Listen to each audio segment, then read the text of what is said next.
So now we will invite Secretary Davis from the lottery. Welcome, Secretary. We apologize again that you had to sit through a whole committee because we couldn't get to you. We really appreciate you coming today to answer some of the questions that have been posed in the past. And we'll start out, as you all remember, that we were looking at travel for all of the secretaries. And so we just have a couple of questions. Secretary, we'll start out with, can you share with the subcommittee what benefits the taxpayers received from your trip to Paris when you attended a conference there? And you will be recognized. Yes, first and foremost, I just want to thank you, Chair Lopez, as well as Vice Chair Cheney and Ranking Member Harris and the members for allowing us to be here today. I think it's important, if you just give me just a couple of minutes just to explain, just to talk about the work that we do here at the lottery. In 1988, of course, the lottery was established. Here in Chapter 24 of the Florida statutes pretty much governs everything that we do here at the lottery. And the members at that time, the legislature at that time, had the foresight to create the lottery as a business enterprise. So with that being said, that's one of the things that makes us extremely unique from other agencies is we're driven and we're tasked with generating revenue. And with that, one of the things that we've been able to do and spending time with Governor DeSantis, he's made it clear business acumen is something that he believed was important. And what we've done since I've been here over the past 4 years is to bring my private sector business acumen to the Florida Lottery. And we are truly running this agency as a business. For 4 years in a row, the Florida Lottery has been ranked as the #1 revenue generating lottery in the entire country. And that's kicking California, Texas, New York, and everybody's butt.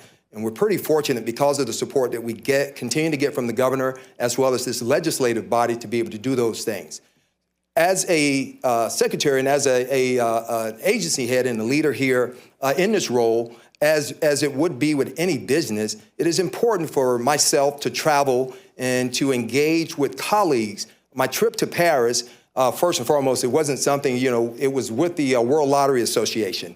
At the World Lottery Association, it's a biannual event or summit that occurs once every 2 years.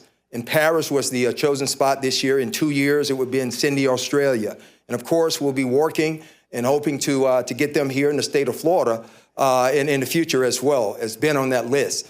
So with that, this is an opportunity where you have lottery executives, the brightest minds in this industry from all over the world who are engaging and having the opportunity to be able to talk about the technology. We're talking about how AI is actually going to impact this industry. We're also talking about things as simple as sharing best practices. There are certain things that other states are doing that we're not doing here. iLottery is something in which we had a chance to meet with members in the House as well as the Senate, but it is something that is out there. And we began to think about 1988 when we were created. At that time, it's all about paper. To be quite frank, in many respects, we're still functioning as if it's still 1988 with the way we function. But at that time, we didn't have this digital age that we live in today. So those are things that we talk about, and we're looking at other states who have been able to incorporate certain things in innovation and technology. And my job there is to be able to gather those things, to bring it back, to engage with my team, and to continue to look at ways to add on to the value that we have brought here to the Florida Lottery. And when we began to think about the fact that we've been not only the *1 revenue generating lottery in the country 4 years in a row, this past year we were ranked #2 according to the LaFleur magazine, which is like a gold standard. It's like the U.S. News and World Report, in which they have the data that they compile to look at the efficiencies of the lotteries. We've been ranked in the top 3, I believe, since I've been here in the last 4 years. So as some folks like to say, I know the governor has said it, we truly were Doge before there was a such thing as Doge, in which we're running this agency like a business. And I've always taken pride into everything that I've been involved with to operate as if this is my company. And that's the way I always do business, and anyone that I've worked with always know that that's something that's very important. The trip to Paris also gave us the opportunity for myself to engage with many of our vendors and these innovators and to get firsthand testing and to be able to see the technology that's out there. When we begin to think about the technology we have here, whether it's our vending machines that are in stores, there are things that will begin to catapult us into the future. Internally, my team and I, we already have our 2030 plan that we're working on internally. That's something in which we believe is important, as any business would do, to make sure that you're prepared for the future. We do our SWOT analysis. What are the threats that we're faced with in this industry? And we'll continue to do that. If the governor would have me here in this legislative body, we'll continue to enjoy the work that we've been able to do. So that trip, again, one other thing that I think is very important, that trip is fully reimbursed. The travel that I take, we're a part of a couple of organizations in which I sit on the board, national organization, in representing this lottery in the state of Florida. Muscle being one, which is the Multi-State Lottery Association. What we do with that, when we begin to think about the Powerball, we think about Mega Million and many other national games that we play, we're at the table. And as I like to say, if you're not at the table and I didn't invent this one, you're definitely on the menu. Being an industry leader, it's very important to make sure that the Florida Lottery continues to be represented at these types of conferences and summits, to make sure that we're on the leading, not only are we leading this industry, but we're on the cutting edge of the latest opportunities. My job is to bring that back, to engage with my team, to present those plans to the governor's office, to present those plans to the legislature, and say, ultimately, at the end of the day, you all will make a decision on what we're going to incorporate and allow to happen. But I would not be doing my job if I was not traveling and if I was not engaging with industry leaders to make sure that we not only celebrate the work that we've done, but we continue to look forward to doing even bigger and better things. And that's what, that travel to Paris was about. And also, if I could just add, the first week of session, I wasn't here in Tallahassee, because I was in Fort Lauderdale at a conference in which we focused, and these same industry leaders were here. We co-hosted that conference in Fort Lauderdale for that week, talking about AI, the impact of AI. It was a real concentration from being in Paris to come here and to focus on AI, as well as what we call responsible gaming, to make sure that we're doing our part, as well as just looking at the threats that do occur. So that's what it has been in my travel, even to Fort Lauderdale with these conferences, and being a part of Muscle and NASPA and other organizations. We get fully reimbursed for that. Can you explain the fully reimbursed process? I'm sorry, we only saw the cost to the taxpayer, or the cost to the agency. Can you expand on the reimbursement process? My travel, as it relates to flights, as it relates to the hotel, as it relates to Uber, whatever it may be, those things. And during my trip there, we, just like you all, each and every one of you all do, as you travel to Tallahassee, you may accumulate receipts or whatever. You take those things, you do your expense form, and you get reimbursed by the state. That's the exact same thing that we do. So if that trip for the flight, whatever it may have been, we make that, we pay for it, we submit the reimbursement, and Muscle takes care of the cost of that. And do you have a travel budget that you, sort of implement, you create at the beginning of the fiscal year? Yes, we do have a budget. And is it detailed, do you anticipate that you'll be having to travel abroad? You say that the next one may not be, maybe this year or next year, but it'll be in, obviously abroad again, to Australia or New Zealand area. Do you, when you create your budgets, do you create them with detailed descriptions of, okay, these are the conferences I'm going to attend, this is how much it's going to cost to attend those? Absolutely. Everything we do, as I just mentioned, that's even a part of what we call our path for our 2030 path forward. We're looking at where these opportunities that do exist. Also, just to add, in our weekly meetings with the governor's office, we provide my schedule. The governor and his team knows what my schedule is going to be for the month of April. My team, we're working and we're looking at the opportunities that exist.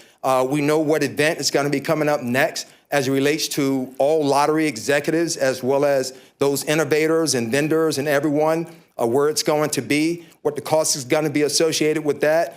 And even my trip to Paris, it was something in which, in working with the governor's office, it was a process to get there. They wanted to know what's the purpose, what's the benefit to the state of Florida, who's going to be footing the bill for this, and what are we going to be able to bring back from that. So yes. So have you, because you said that these conferences are ways in which you learn best practices and that you're also learning the use of AI, do you now have a plan to implement what you have learned at the Paris trip to improve the efficiencies and performance of the lottery?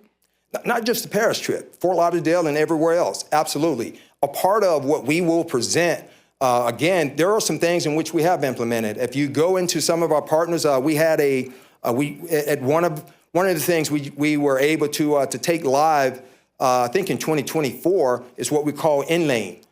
In the in-lane, what's happening in many other states, if you walk into Publix and you forget to get something, or, and all of a sudden you get into the lane and you see an opportunity for you to be able to grab bleach or whatever it may be that you didn't get, and you say, oh, hey, I need some bleach, so let me go ahead and grab bleach. In lane, we did a pilot with Winn-Dixie at the time, extremely successful, looking at everything that we do is measured based on what we see as ROI. There's opportunities, so we brought that back. We were able to implement it, and it's something that has gone live now within the stores, and it's something that we're looking to implement in other stores as well. Another thing that we're looking at with the technology that we have and working with these vendors is we see now when we go into stores, there's self-checkout.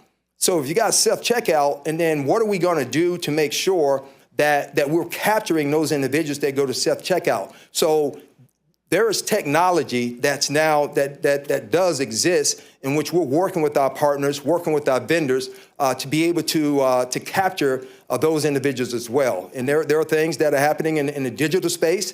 Again, we're looking forward to be able to present components of what we call our 2030 internal plan, to be able to present that to the governor's office, to present to you all as well, in ways in which we can continue to drive and increase revenue. So we wanted to confirm that your city of residence is Orlando, is that correct? My permanent residence is Orlando. That's why I'm registered to vote, and that's where I live. But I currently, since the governor appointed me in November 2020, I have had an apartment out in Southwood since November 2020, in which I currently have as well. And do you spend Monday through Friday at that apartment then? Do I spend what? Monday through Friday at that apartment, so you're here during the work week? Is that yes. what we're to understand, and then you're home on the weekends? I'm here during the work week unless I'm traveling. Okay. And I typically try to go home on the weekend, or just to add to that, my wife, we have a deal where she try and come up here, or at least do a 2 and 2, so I don't have to always drive home to Orlando. Okay, and so you had 33 speaking engagements in the reporting time frame, the majority of them being in Orlando, and had numerous reimbursements. What are these speaking engagements, and why is the department reimbursing you to travel in Orlando if you live there? They don't reimburse me to travel in Orlando. When the speaking engagement are opportunities. One of the things we do with events, Orlando is a hotspot. It's one of the places, no matter where conferences and various things occur here in the state of Florida. I just happen to live in Orlando, and it makes it simple, even when we get invited through partnerships that we have. We have a new initiative that we created called Keep Florida's Future Bright Initiative, in which we're working with Commissioner Diaz, and we're traveling all over the state, and any opportunity that in which we're working to create awareness around our Bright Future Scholarship Program. The partners that we have, any opportunity that we have to be able to talk about the Bright Future Scholarship Program, we take advantage of that working with partners. The governor has said, hey, listen, we've got to make sure we do our part in creating awareness around that. So if we're partnering, if you have Take Stock in Children, whomever it may be having an annual conference in Orlando, it just so happened to be where I live. And if you look at that, there are no hotel charges because I live in Orlando. Therefore, the state, the Florida Department of Lottery is not paying for my hotel because I'm living there. That's something that just, I don't think if I live there, I'm taking advantage of the opportunity of being there. As relates to my travel, I'm traveling from still Tallahassee because this is where I work to Orlando to be able to participate in this event on behalf of the Florida Lottery. So why don't we do this? We'll provide for you the charges that we saw that appeared to be reimbursements when you're in Orlando, and then you can let us know offline, we'll let the committee members know, because we're seeing charges. We're seeing where we're reimbursing you while you're in Orlando. So we'll provide those for you. If you think those are in error, you can let us know. Absolutely. I look forward to it. That's the reason why we're here. And then I do not have anything for travel, but I did see dues that are being paid to, the vendor's name is Muscle. Can you tell us what that is? That's the organization that I just mentioned, the Multi-Lottery Association. Muscle is the gold standard. That's one of the organization that creates the opportunities in which we serve. We're a part of that. We are a board member of Muscle as well. Many organizations, whether it's in government or even in the private sector, in which being a member of the Chamber of Commerce, it's a reason, having run chambers of commerce where we're able to bring our Fortune 500, our Fortune 50, as well as our entrepreneurs under this umbrella to be able to provide them insight, to be able to create opportunity for collaboration, to be able to show them things that exist. Muscle has that oversight of the Powerball. That's where all the decisions are made as it relates to the Powerball. As I mentioned earlier, either we're going to be at the table and having that input, we made that decision in order to continue to grow our revenue that we have here and being participants in the Powerball as well as the Mega Million. Muscle has that oversight, and that's where all the executives from the lotteries as well as other members that participate in being a part of Muscle. And so of the 33 speaking engagements that you attended in Orlando, are those considered marketing? Can you elaborate a little bit when you are invited either to a speaking engagement or you tell someone I can come speak? What exactly is happening there that helps the lottery, obviously? Because I hear that that's what you want to have happen. Yes, ma'am. Again, one of the things we said, or I did when I got here, is understand our purpose is to be able to drive revenue. And I think one of the things that has happened with the lottery prior to me being here is when people would talk about the Florida lottery, they would talk about things that were not so favorable to the Florida lottery. It was almost as if, we're just this gaming entity that is trying to, do things that are not favorable to certain communities. And I wanted to make sure that people understood that it was more to the lottery than just the bad press that we were getting. Number one, I think most people know what we do. They know how we do it, but they truly did not understand why we did it. And the reason why we even exist, it's all about education.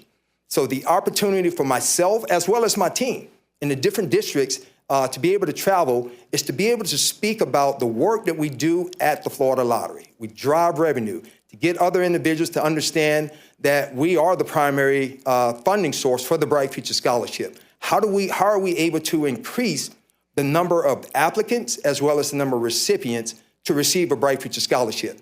That is what it's about for me. Every single time I have the opportunity, I've said, and even engaging with many of our members here, when I travel this state and I'm in the district, I let my legislative affairs director know, hey, call their office and let them know that I'm going to be here. I want to talk to them about what they're doing, what type of initiatives that you all have, what's important to you as it relates to education. If it's not tied to education and the work that we do, I'm not there. Does the committee have any questions of Secretary Davis? Seeing none, yes, Representative Partington, you're recognized for a question. Just one. And Secretary, thank you for visiting this past week and the time that you gave for that. You mentioned this is an enterprise fund, so no general tax revenue from the state comes into Department of the Lottery. Is that correct? You're recognized. Thank you for that question. You're absolutely right. We do not receive one penny of taxpayers' money to function and to do the work that we do.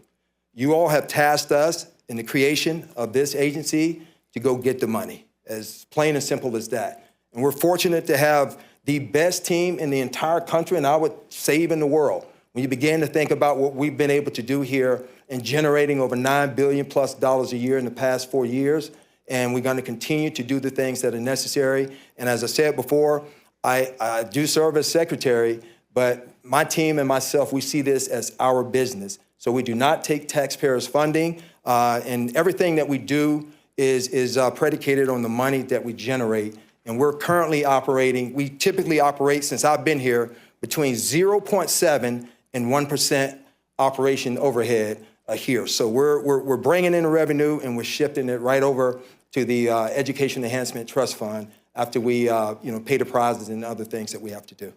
Follow up? You're recognized. Yes, please. And Mr. Secretary, I appreciated the opportunity to get to know you and about your Florida upbringing, which I enjoyed, South Florida upbringing, if you will. You had mentioned since you've been here, the revenue has increased each year. Is that correct? You're recognized. Yes, sir. As I mentioned, the fiscal year prior to me coming here, the lottery, outstanding, $7.5 billion. Since I've been here, we have not been under, we've been able to increase to averaging a $9+ billion annually here. And again, not being only the #1 revenue generating lottery in the country, but this past year being the #2 most efficient lottery in the country as well. Questions? What would you attribute that increase in revenues to? If you could pick one thing that you've done in the lottery that has allowed us to see that increase in revenues, what would it be? You're welcome. Just one? All right, I'll do a 1A and a 1B. Yeah, you could do 1A and 1B, but what I'm really looking for is like, what was that one thing that made the difference? Okay. I think the thing that really truly made the difference, 1A would be is I have a heck of a team when I got there, and they are willing to do the things that are necessary to continue to be great. As we've heard, leaders also oftentimes say, hey, it's my job and responsibility to create a climate and an environment in which these individuals enjoy waking up every single day coming to work. I travel this state. I attend all 9 district offices, and I do it on a frequent basis. And I engage with my team from the front staff all the way to the executive leadership team. My executive leadership team knows that I treasure and I value those individuals that are out making it happen every single day on the front line. And there's no difference in my view on how I treat and engage with my executive leadership team and how I engage with those individuals. If you do that, folks will run through the wall and do whatever is necessary. And the 1B would be important is the support that we've gotten from the governor's office as well as the legislature to be able to give us the tools and the resources we need to be great.